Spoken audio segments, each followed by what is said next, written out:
existing history park. It's designed to depict what life was like in early San Diego back in the 1830s when San Diego, California was under control of Mexico. But there's 20 historic buildings in there dating back to 1821. They're really cool. It's called the Sealy Stable. It's got old carriages if you're walking around it. It's worth your time if you got an extra 10-15 minutes. But San Diego and California was discovered in 1542 by Juan Cabrillo when he sailed into the harbor here. He claimed the area for Spain. This was much to the surprise of the native Kumeyaay tribe who'd been here for reactors. This have a life of about 25 years. They produced 260,000 horsepower, which is enough to propel that massive ship about 35 miles an hour. And they do that through 4 bronze propellers, each with a diameter of 25 feet and weighing 66,000 pounds. They cost $11 billion to build, and the most amazing statistic of all is the air power on board that ship exceeds that of 70% of the air forces in the world today. But coming to our first stop, the Maritime Museum, you're lucky today. We have a very special ship in port. It's not here normally. On your right here, this belongs to a German billionaire. This boat with the black hull here. It is cost over $250 million, so $250 million for this ship right here, this boat. It's a ship. Too small, too big to be a boat. Don't know much about it. We're trying to get information on it so we can share it with you, but just visually it's unbelievable, beautiful. And it's not just the cost of buying it. You've got to crew this and buy fuel. But she's been in town for 3 or 4 days now. Okay, we're going to head up. Behind this is the kind of overshadowed by this magnificent boat is our Maritime Museum. It's one of the finest maritime museums in the country. Current collection has 9 vessels, some on the historic registry. This first one on your right, you see the black smokestack. That's the Berkeley. She's an 1890s steamboat ferry. She did 60 years service up on San Francisco Bay. In 1906, when the earthquake hit up there, the city was on fire. Thousands of people trapped by the shore, and she spent 4 consecutive days and nights with her crew, rescued thousands of people from the burning shores. It's now the museum's offices. But just behind it, look to the rear here, you'll see that smaller 3-masted ship there with the dark black blue hull there. That is the HMS Surprise. Now that may look familiar, and that's because it was in Master and Commander and Pirates of the Caribbean. So it's an exacting replica of an 18th century 24-gun Royal Naval frigate. Beautiful, beautiful boat. They say it's so accurate that if you put an original next to it, you couldn't tell the difference. Right there on your right. The jewel of the collection is up here on your right. This is the Star of India. We're going to make a stop up here for anybody that's getting off or on. I'll tell you an incredible story about this ship. Star of India. It's my stop. See if we can get by here. Anybody getting off here Maritime? No? Okay. All right. The Star of India here, she was built in 1863. That's when Abraham Lincoln was president. And she was built by Ramsey Shipyard on the Isle of Man, which is off the west coast of Great Britain. Quick stop here. Go over what we have here. Are you coming on? Kind of first 2 voyages, I'm sure they felt their life was in danger. Took matters into their own hand, but after that she was repurposed. Her primary role then was to transport immigrants from Great Britain, England to New Zealand and Australia. And in that service she did 21 circumnavigations of the globe. She's the oldest working tall ship. She still sails once a year on her birthday. Very seaworthy.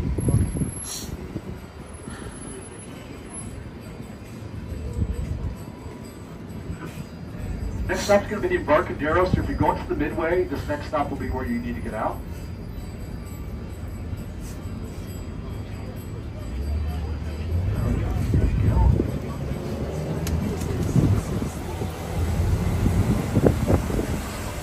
Yeah, this area is called the Embarcadero. Obviously, we have a lot of cruise ships docked here, home to museums. It's our port as well.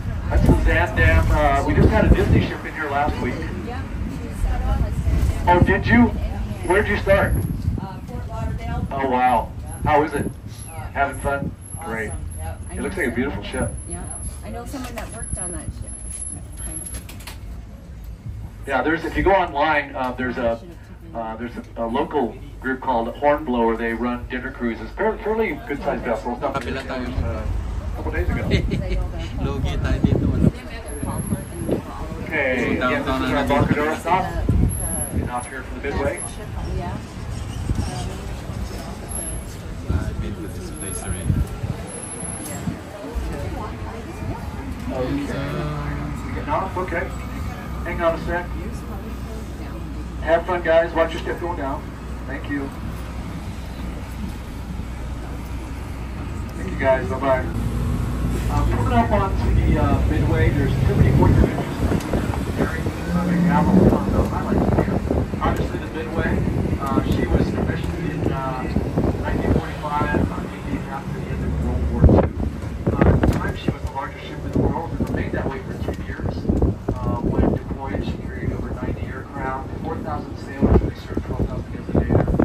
Now, this area is called the Jet Center, the Greatest Generations Walker. A lot of memorials to the Navy. Probably the most popular is over there, if you look to the right. That's a 25-foot bronze sculpture called Unconditional Surrender.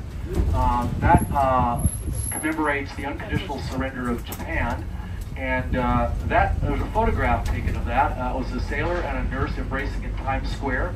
The photographer took that picture. It ended up on the cover of Life magazine. Inspired, there was a traveling statue like that. It passed through here. We decided to build our own, and so it's here permanently. And on your right here, this is what remains of our once really powerful fishing fleet. Believe it or not, as late as the 1960s, we were the tuna capital of the world. We had over 350 vessels here. We had 8 canneries in town, including Bumblebee and Van Camp. But the Marine Mammal Act changed fishing practices, and that's now done about 4,000 miles offshore. They still have in fact, it's on today, they have a really wonderful fish market. I don't know if you're staying anywhere where you can cook, but if so, you like fish, you can stop by there. Next stop's going to be Seaport in just a couple minutes. So on your right here, this is just outside of Seaport. This is what's called Old Headquarters. This used to be San Diego Police Department for 50 years. It had the police department, the jail, the law library, the courts. It actually also had a 4-lane bowling alley, and they used the this was an architecturally significant building, but unfortunately demolition, which happens too much. But some developers came along and turned it into a restaurant and shopping complex. Probably didn't need another one of those, but I'm glad we got to keep this incredible building.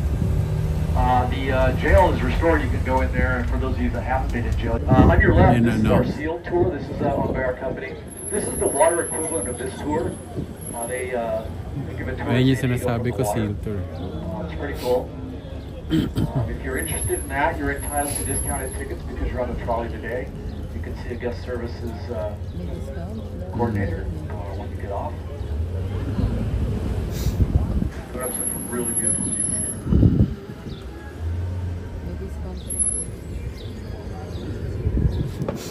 Yeah, this is Embarcadero Marina Park, but that's the bay in front of us there, and to the right you'll see USS Carl Vinson. I don't know the story yet, but this ship over here, I'm sorry, I can't remember the name, but it is just back in port. It's number 4 there. There's something that happened, and the Navy's very, very quiet about this. That was going out on a 6-month deployment. It's back after Embarcadero Marina died, and the captain's relieved from duty. So, not sure what happened, but something not good. Across the way, though, that's Coronado, which we're going to about 10 minutes, 15 minutes. And on your right, as you're around the corner, you see that beautiful amphitheater over there? That's the Ratty Shell, an outdoor amphitheater. It's fairly new for San Diego, but I had 2 years ago, I had the pleasure of seeing Robert Plant of Led Zeppelin fame singing with Alison Krauss, which was, yeah, I didn't know who Alison Krauss was. I obviously knew who Robert Plant was, but my wife knew about him. It was amazing. I'm amazed at how these people find each other, but yeah, it was great. I guess I heard that they both like folk music, and that's how they met.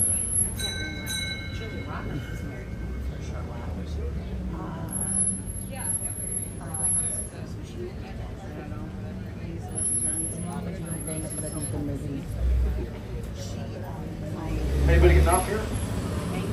Okay. The most special, in my opinion, because it has 300,000 invited guests that live on the roof. Anybody care to guess what they are? seagulls, no pigeons. It's actually bees, honeybees. Oh. Yeah, it's, sorry about that. So Marriott's participating in an urban beekeeping program, started in 2015. They live on top. They gather pollen in about a 3-mile radius. They produce 7 gallons of honey a year, and Marriott uses that in their restaurants.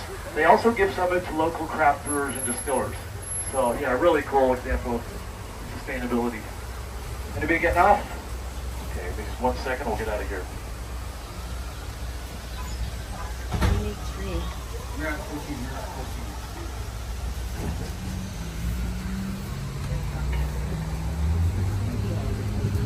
So these trees on your left there, and also in front of us on the left, those are naked coral trees. You'll notice the stalk, the trunk looks like coral. They were starting naked a couple weeks ago at no flowers. Now they've got some. About 2 weeks from now, they'll be full of them. Beautiful.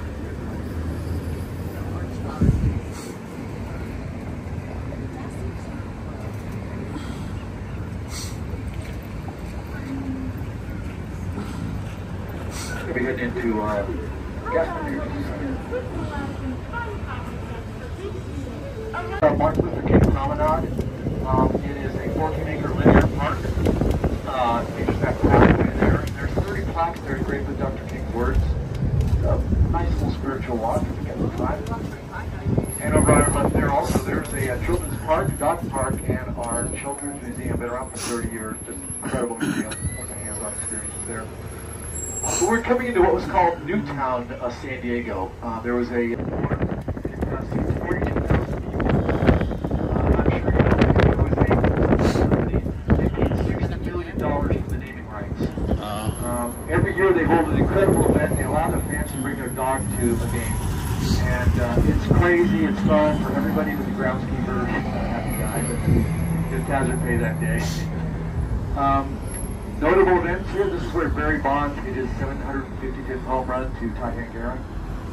Also the only Major League Baseball stadium in the country that has had a game delayed due to a swarm of bees.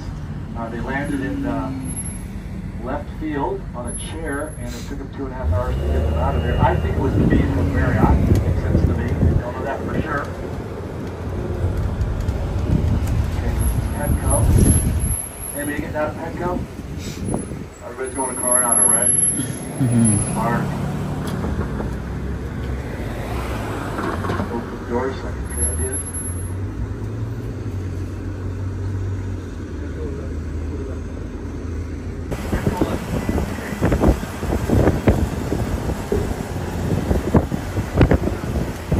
I'm sorry. So, yeah, that is the Dole Fruit Processing Facility. They handle over 185 million bananas a month there. There are thousands of refrigerated containers.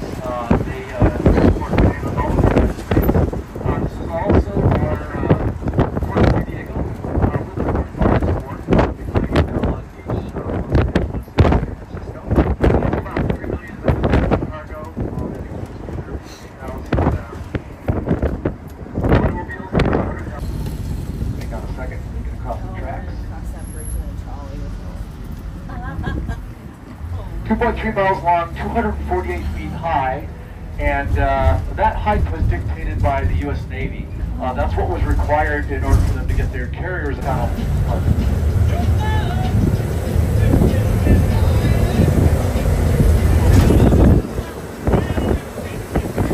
Crossing the bridge.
man named Hampton Story, who was co-founder of Story and Clark Piano in Chicago. They didn't know each other, but they both spent time in San Diego, escaping the harsh Midwestern winters. They did share a love of hunting, which is ultimately how they met. Sa hotel. So they would row their boat over Or to motel. the landing, which is down, that's the street in front of us, down to your right about a half a mile. And they would hunt jackrabbit. At that time, the island was nothing but sagebrush dirt and thousands of jackrabbits. So one day after a long hunt, they were sitting on Coronado Beach, which I'm going to show you in a few minutes, just admiring how beautiful it was. And they thought, what a great place this would be for a luxury hotel. They were convinced that wealthy people on the East Coast would have to retreat out here, spend time in this beautiful climate. So they hatched a plan, and that was to build a town here and use the profit that they made from building that town to fund the hotel. So they formed a company called Coronado Beach Company, and then they inquired about the land. And as was the case over in Newtown and Alonzo Port, the people owned this, didn't place a great value on it. They were marketers, so they offered a free weekly lunch and a boat ride to all the people who came over the land auction that first day. And that day, 6,000 people took them up on that offer. And by 4 o'clock that first day, they sold 200 lots, ranging the price from $285 to $1,600, and recouped their entire $110,000 investment. Subsequent auctions, subs got better too. Subsequent auctions raised almost another $2 million. So they were in the money. But they hadn't anticipated some of the challenges of building here. And the first was there's no fresh water on Coronado. So this still blows my mind. In 1887, they actually built a pipeline under the bay, San Diego Bay there, and pumped fresh water from a lake in San Diego over here. Problem solved. Next problem is, next problem was the same one faced by California gas plant. We were talking about the shortage of lumber. No forest in Southern California. Certainly not enough lumber to build a hotel. Railroad wasn't through yet, so they couldn't get it to the East Coast. So they went up to Oregon and Northern California, and they chained giant logs together. Actually floated around the coast to San Diego, where they dried them into lumber. They then transported that lumber by barge over to the ferry landing about a mile and a half behind us. And that posed the next problem. How do they get this massive amount of lumber all the way from the ferry landing up here in the mountains? Well, because Babcock was a railroad expert, he said, let's build a short track up the center of the island. And that's exactly what they did. You look to the left of the median here with the grass. That's where the track ran, all the way from the ferry landing up to the dell in front of us. It wasn't locomotive driven, it was horse driven. But that was how they solved that problem. It also solved a secondary problem. People bought lots over here. So many of the early houses here actually existed in San Diego and were relocated. If you look on your left here, these 3 white houses with the green trim, those houses existed in San Diego and were put on a barge and brought over here. Now the other way they did that is they would deconstruct the house in San Diego, and then they would bring the lumber over and reconstruct it. So yeah, and this all changed when the railroad finally went through, because then we could get lumber from the East Coast. That didn't happen for a while. No surprise, I mean, of course, the feature of the houses get larger and expensive. Here on your right, the Langston House. See where the red steeples here? We also call it the Baby Dell. Now that house, believe it or not, was brought over here on a barge. Yeah, it existed. It was built in 1887. It existed in San Diego in 1983. And they decided to move, and unlike the rest of us, they decided they wanted to take their house with them. And they paid $2,000 an hour for the crane to put that onto a barge. In front of us, beautiful beach. This is Coronado Beach, and to your right there, that's Point Loma, you see out there. Cabrillo National Monument on top. And that's actually the entrance to, the single entrance to our harbor. On your right, Coronado Beach, continually voted #1 family beach. It's always in the top 5. Dr. Beach has named it several times. The islands you see out there, that's Coronado Islands. They're owned by Mexico, but they're uninhabited. You'll see a lot of naval vessels out there in Cargo. Now, on your right here is a really incredible feature. I'm going to call your attention to this. All these mounds here, these are not natural. They're man-made. Now, take a look at this first set of mounds here. I want you to see the letter O. Look to your right. See that letter O? Okay, Okay, the next mound here, series mound, that's the letter D. So guess what this spells? Coronado. So you get to Google Earth and look, you'll see it, and they did a really good job. So how did this happen? Well, many years ago, there was a monster storm that dumped tons and tons of seaweed and kelp onto the beach, and a man named Mondo needed to get rid of that. So he actually spelled out Coronado with the seaweed and the kelp, and over the years they added sand to it, and then eventually ice plant grew on top. That's now a permanent fixture. Yeah, it's very cool. So if you get out the Dell, you can just walk down. You can go back and walk down here as well. It's a nice little walk, not far at all. Hotel Dell. What can you say? Yeah, it's just spectacular building. When it opened, it had 399 rooms, 75 bathrooms. It's about one bathroom for every 5 people. Height of luxury back then, not acceptable today. But if you've ever wondered what 2 million of something looks like, there's 2 million roof shingles up there. So notable guests here include 11 U.S. presidents, Thomas Edison, Charles Lindbergh, Babe Ruth. Also a number of movie stars stayed here. I've got one of them. We'll see if you can guess this movie.